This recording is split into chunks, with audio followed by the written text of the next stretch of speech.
இனிய காலை வணக்கம். நான் உலகதி தில்லத்தேவன் லண்டனில் இருந்து.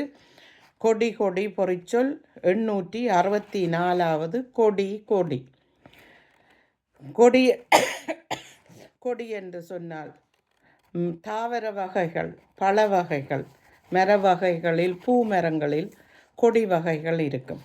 கொடியாக பூத்து கொழுங்கும். பச்சை கொடி சிலவற்றில் பூ இராது, சில மல்லிகை கொடியில் பூ வரும்.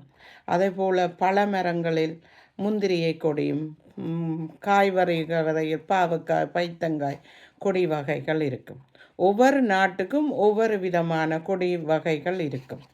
அந்த கொடி வகைகள் சந்தோஷமான நிகழ்ச்சிகள் நடக்கும்போது அந்த இந்த நாளும் கொடி மரத்தில் உள்ள ஒரு கம்பத்தில் கொடி சீலை உயர்த்தி வைப்பார்கள். அதே போல் துக்கமாக இருந்தால் அந்த கொடியினை அரைக்கம்பத்தில் பறக்க விடுவார்கள் அந்த கொடி மரத்தை.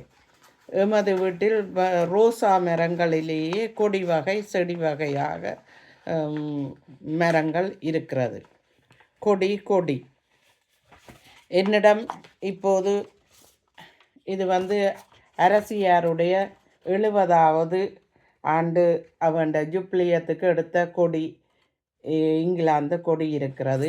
அதே போல் டென்மார்க் கொடி இது டென்மார்க்கின் நாட்டின் கொடி.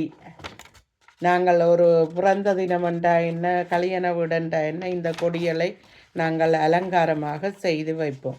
அதே போல் நாங்கள் உடுப்பு தொங்க விடுவதற்கு போடுவதற்கும் கொடியை கட்டுவோம். கொடியை கட்டி விட்டு தொட்டில் அதில் குறுக்காக ஊஞ்சல் ஆடுவது, உடுப்புகள் கொழுவை வைப்பதற்கு, விளையாடுவதற்கு பலவிதமான கொடிகளை பாவிப்பார்கள்.